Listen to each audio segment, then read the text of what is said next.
Assalamualaikum warahmatullahi wabarakatuh. Salam sejahtera bagi kita semua. Di tengah pandemi ini, semoga kita selalu diberikan kesehatan. Amin ya robbal alamin. Nah, kami dari kelompok 4 akan mempresentasikan tentang etika dalam perusahaan digital.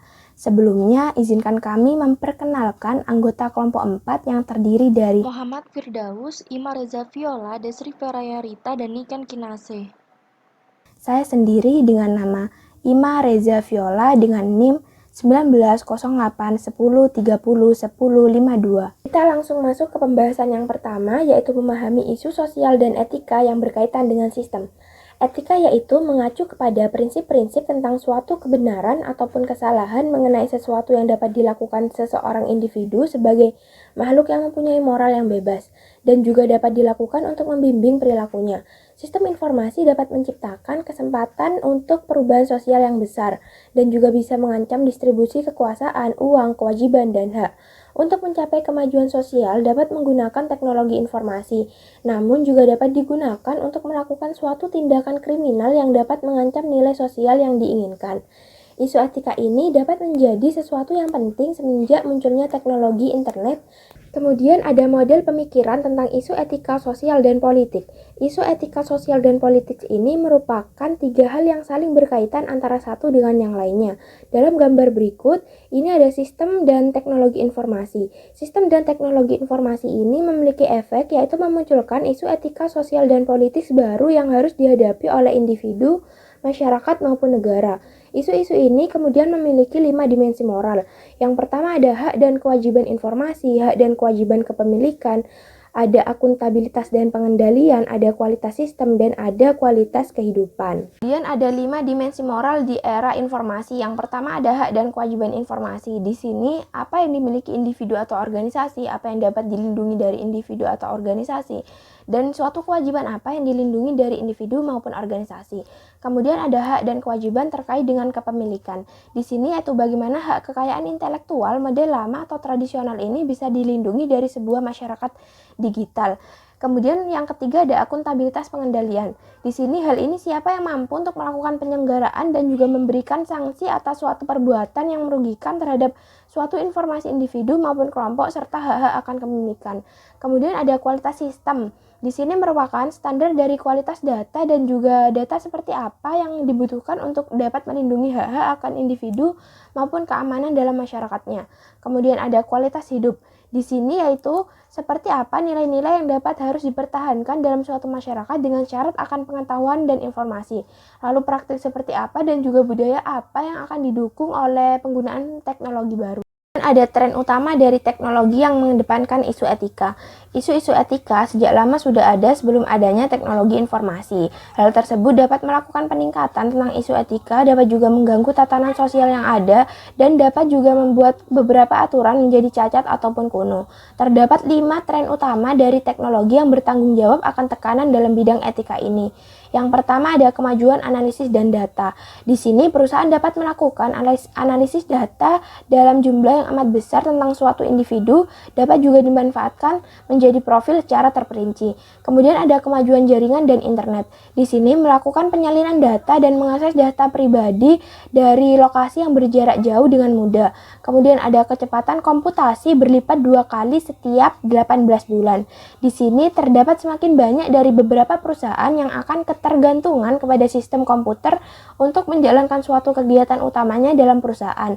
Kemudian ada biaya penyimpanan data menurun dengan cepat. Di sini masing-masing dari database perusahaan dapat dipelihara secara terperinci. Kemudian yang terakhir ada dampak pertumbuhan perangkat telepon. Di sini yaitu penyadapan terhadap ponsel individu tanpa sepengetahuan dari pemiliknya. Perkenalkan, nama saya Desri Ferayarita, NIM 1091. Etika dalam masyarakat informasi. Konsep dasar yang ada di dalam etika dalam masyarakat informasi ini ada 3: responsibilitas, akuntabilitas, dan liabilitas. Yang pertama, responsibilitas. Responsibilitas ini merupakan elemen yang paling penting dalam tindakan etika. Responsibilitas ini memiliki arti bahwa manajer, organisasi, maupun individu akan bertanggung jawab untuk setiap konsekuensi yang timbul karena tindakannya dalam mengambil keputusan. Konsekuensi ini biasanya berupa pergantian biaya atau tugas dan kewajiban. 2. Akuntabilitas. Akuntabilitas ini merupakan ciri-ciri dari sistem atau institusi sosial. Di dalam akuntabilitas ini terdapat sebuah mekanisme untuk menentukan siapa yang bertanggung jawab mengambil keputusan atau tindakan dan siapa yang bertanggung jawab terhadap tindakan atau keputusan tersebut. 3. Liabilitas. Liabilitas ini merupakan perluasan dari responsibilitas. Yang membedakan liabilitas dan responsibilitas ini adalah liabilitas ini ada badan hukum yang menjamin. Jadi liabilitas ini merupakan ciri sistem politik di mana badan hukum mengizinkan seseorang untuk menerima perbaikan kerusakan yang timbul akibat organisasi, individu maupun dari sistem. 4. Proses hukum. Proses di mana hukum tersebut dipahami dan dimengerti. Proses hukum ini memiliki kemampuan untuk mengajukan perkara ke pihak berwenang yang lebih tinggi untuk menjamin hukum tersebut diterapkan dengan benar. Konsep-konsep yang sudah saya jelaskan tadi ini akan membentuk sebuah analisis etika, yaitu 1. Teknologi informasi ini akan di-sharing oleh institusi sosial, organisasi maupun individu-individu lainnya. 2. Tanggung jawab akibat konsekuensi yang timbul dari pemanfaatan teknologi ini ditanggung oleh manajer organisasi maupun individu yang menggunakan teknologi tersebut. Ketiga, individu masyarakat yang mengalami kerugian akan digantikan dengan melalui proses hukum. Analisis etika. Pasti orang-orang akan menganalisis terlebih dahulu apabila mendapatkan isu-isu etika. Nah, bagaimana caranya menganalisis isu-isu etika? Di sini ada 5 langkah cara untuk menganalisisnya. Yang pertama, identifikasi dan gambarkan faktanya secara jelas. Maksudnya di sini adalah Anda bisa menemukan siapa yang melakukan tindakan tersebut dan untuk siapa tindakan tersebut dilakukan, di mana, kapan, dan bagaimana tindakan tersebut dilakukan. 2. Identifikasikan nilai-nilai yang lebih tinggi dan definisikan konflik atau dilemanya. Di sini maksudnya adalah isu etika, sosial, politis pasti akan mewakili nilai-nilai yang lebih tinggi. Biasanya, isu etika akan melibatkan sebuah dilema atau 2 problem tindakan yang bertentangan. Namun, pihak-pihaknya akan mengklaim bahwa nilai-nilainya lebih tinggi dan lebih memiliki manfaat. 3. Identifikasikan pihak-pihak yang bertentangan. Setiap isu etika, sosial, politik, pasti ada pihak yang berkepentingan. Nah, temukan identitasnya dan apa yang mereka inginkan dari tindakan-tindakan tersebut. 4. Identifikasi pilihan-pilihan yang beralasan kuat yang bisa Anda ambil. Anda pasti tidak akan menemukan pilihan-pilihan yang bisa memuaskan semua pihak. Namun, di antara pilihan-pilihan tersebut pasti ada yang lebih baik ketimbang yang lainnya. 5. Identifikasikan konsekuensi-konsekuensi yang terjadi. Beberapa pilihan mungkin sesuai dengan etika, namun ada juga yang membawa malapetaka. Nah, suatu pilihan tersebut mungkin berhasil dalam suatu kasus, namun belum tentu berhasil dalam kasus yang serupa. Ketika analisis etika sudah dilakukan, maka Anda bisa menerapkan 6 prinsip atau 6 aturan sebagai berikut. 1.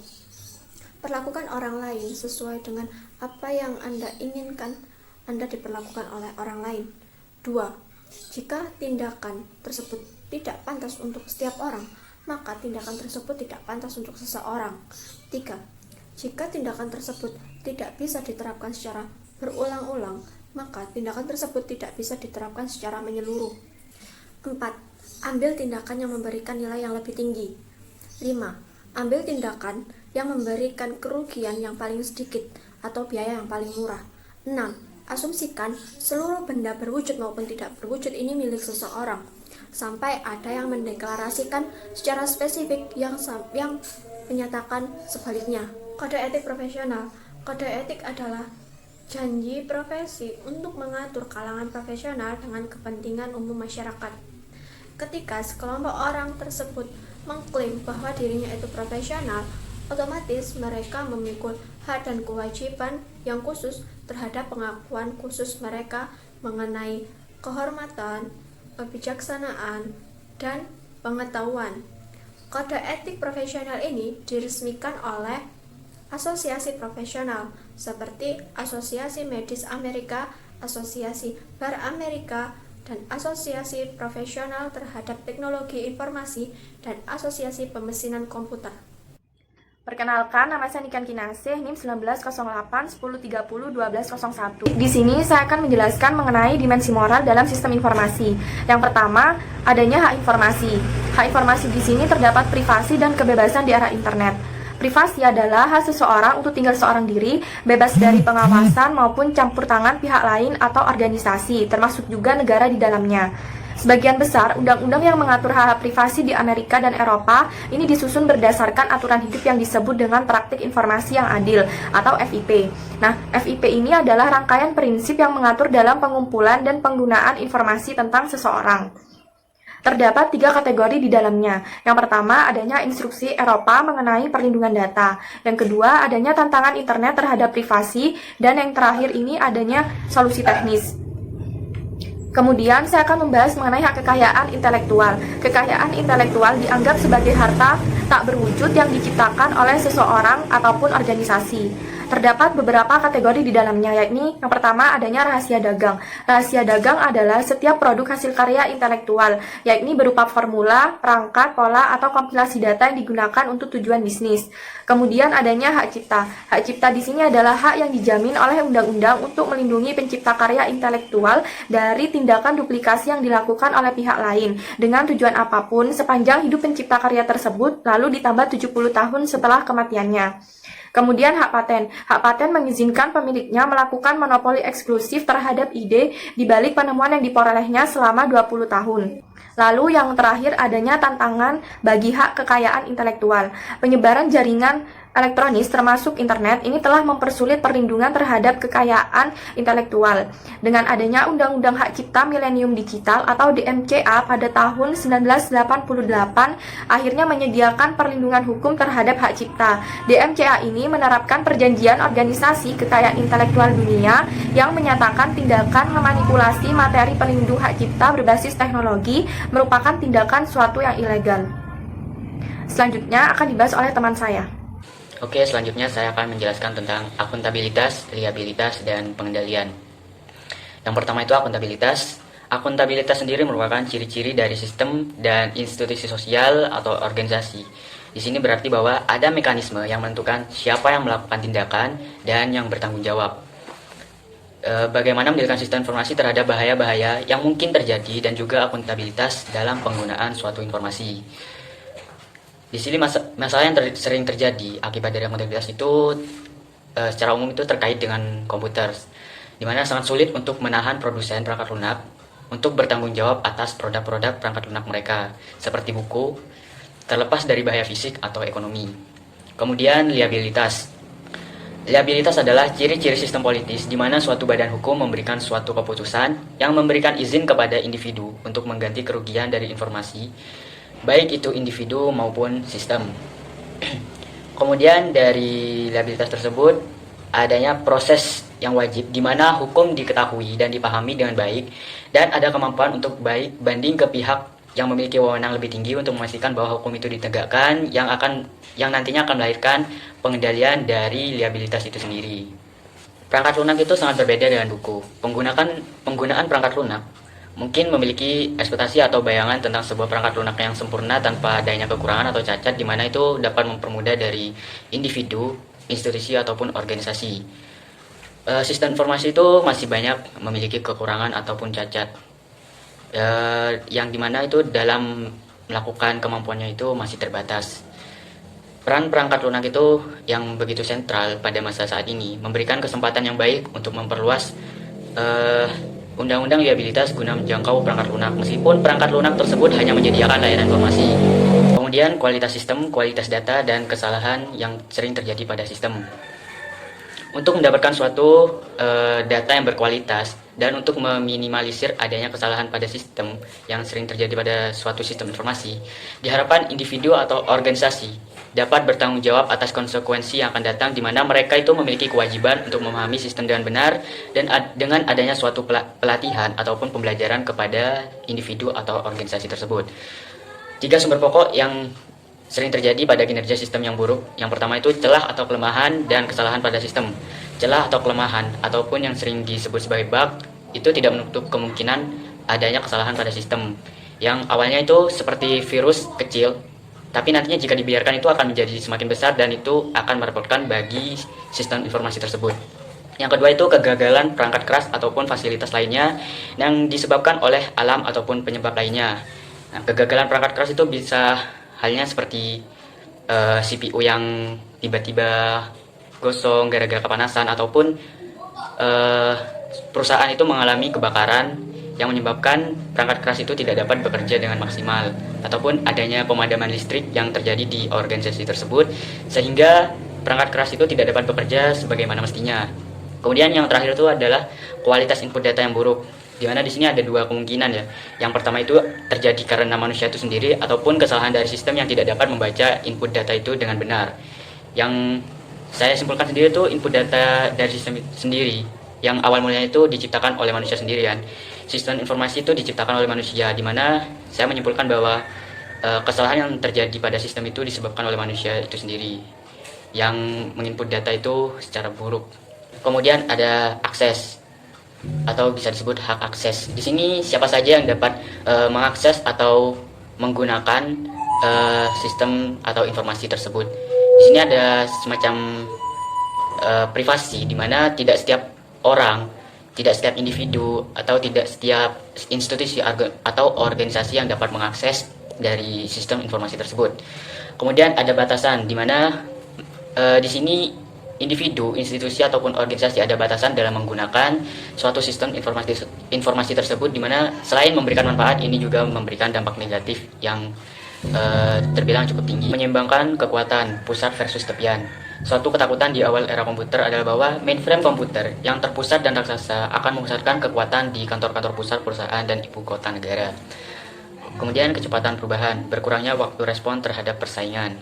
Sistem informasi telah membantu menciptakan efisiensi di pasar nasional maupun internasional. Kita menghadapi resiko mengembangkan sebuah masyarakat just in time atau tepat waktu dengan pekerjaan yang just in time dan tempat kerja, keluarga, dan liburan yang juga just in time.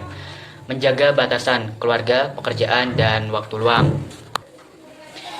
Di sini menjaga bahaya dari komputasi menyeluruh, telecommuting, komputasi nomaden, dan lingkungan kompetisi yang melakukan segala sesuatunya itu di mana saja mungkin akan menjadi sebuah kenyataan. Ketergantungan dan kerentanan. Saat ini banyak perusahaan, pemerintah, sekolah, dan asosiasi swasta seperti masjid sangat bergantung pada sistem informasi dan oleh karena itu menjadi rentan jika sistem ini tidak berfungsi dengan baik. Kemudian ada kejahatan dan penyalahgunaan komputer. Tindakan yang melanggar hukum melalui penggunaan komputer atau bisa disebut dengan cybercrime atau istilah-istilah lain yang ada pada komputasi. Penyalahgunaan komputer adalah tindakan menggunakan komputer yang mungkin legal akan tetapi dianggap tidak beretika. Contohnya itu seperti spam adalah email spam yang dikirim oleh individu maupun organisasi ke para pengguna internet yang jelas-jelas mereka itu tidak tertarik dengan produk atau layanan yang dipasarkan. Seperti contohnya saja itu teman-teman mendapatkan SMS atau chat dari seseorang ataupun organisasi yang tidak dikenal yang mereka itu memberikan promosi kepada kita, di mana itu mengganggu kita yang sedang enak-enaknya menonton drakor atau sedang bermain game, tiba-tiba mereka spam email, spam chat kepada kita yang itu sangat mengganggu kepada kita. Kemudian ketenaga kerjaan, dampak buruk teknologi, dan penataan ulang pekerjaan yang hilang. Merekayasa ulang pekerjaan itu adalah hal yang umum yang dianggap suatu komunitas sistem informasi sebagai sebuah keunggulan utama dari teknologi informasi baru. Para ekonom lainnya lebih optimis mengenai kemungkinan hilangnya pekerjaan-pekerjaan orang ini. Tidak menutup kemungkinan dengan adanya teknologi, pekerjaan manusia itu akan digantikan oleh teknologi, di mana yang awalnya misal di pabrik itu para pekerja itu dari manusia, terus digantikan oleh robot-robot yang menggantikan para manusia yang bekerja di pabrik untuk efisiensi biaya. Dan ada kesetaraan dan hak akses, meningkatnya kesenjangan sosial dan pembedaan ras. Tidak menutup kemungkinan bahwa kesenjangan sosial itu terjadi karena antara si kaya dan si miskin itu tidak mendapatkan teknologi yang sama atau tidak mendapatkan perlakuan yang sama untuk mendapatkan teknologi atau sistem informasi yang terbaru. di mana si kaya itu mendapatkan teknologi yang baru untuk membeli atau mencari sistem informasi yang diinginkan, sedangkan untuk para rakyat yang di pinggiran itu tidak mendapatkan atau tidak berkesempatan untuk mendapatkan sistem informasi dari teknologi tersebut. Kemudian adanya risiko kesehatan, RSI, CVS, dan teknostres. Penyakit-penyakit yang berkaitan dengan pekerjaan yang paling penting saat ini adalah cedera stres yang berulang atau bisa disebut repetitive stress injury atau RSI. Penyebab RSI yang terbesar adalah keyboard komputer. Jenis RSI yang terkait dengan komputer yang paling umum adalah sindrom carpal tunnel syndrome atau CTS, yaitu adanya tekanan pada saraf tengah yang melewati struktur tulang pergelangan tangan yang disebut juga carpal tunnel yang menimbulkan rasa nyeri sindrom penglihatan komputer atau computer vision syndrome atau CVS, di mana kondisi mata yang tegang karena melihat layar monitor komputer untuk waktu yang lama, dan penyakit terbaru yang berhubungan dengan komputer adalah teknostres, yaitu stres yang timbul dari penggunaan komputer. Biasanya ini dikarenakan karena terlalu lama menggunakan komputer, maka penyakit-penyakit itu bisa datang. Kemudian sisi interaktif organisasi, pemborosan waktu, kesenjangan digital baru. Pada masa awal komputer pribadi dan internet, beberapa analisis para ahli teknologi dan sosiolog mengkhawatirkan tentang adanya kesenjangan digital, di mana orang yang lebih kaya dan berpendidikan jauh lebih tinggi diuntungkan dengan kehadiran teknologi baru daripada masyarakat dari kelompok yang kurang beruntung. Biasanya ini terjadi pada mereka yang berada di pinggiran kota, maksudnya rakyat pedalaman seperti itu yang masih jauh dengan adanya kehadiran teknologi tersebut. Akan tetapi, perkembangan teknologi untuk yang sekarang itu telah memungkinkan semua kelompok masyarakat dapat menggunakan komputer dan internet setiap hari dan jangka waktu yang lama. Kenapa begitu? Kita contohkan saja bahwa sekarang itu banyak anak kecil itu sudah pintar atau pandai menggunakan teknologi yang ada. Sehingga perhatian yang sekarang itu untuk kesenjangan digital telah bergeser, di mana bimbingan orang tua dan pengawasan dalam penggunaan teknologi lebih penting daripada akses kepada teknologi itu sendiri. Bimbingan orang tua sangat penting kepada para generasi muda, para anak-anak kecil untuk penggunaan teknologi itu agar tidak melakukan kesalahan yang berakibat fatal kepada adanya cybercrime. Sekian dari kelompok kami. Assalamualaikum warahmatullahi wabarakatuh.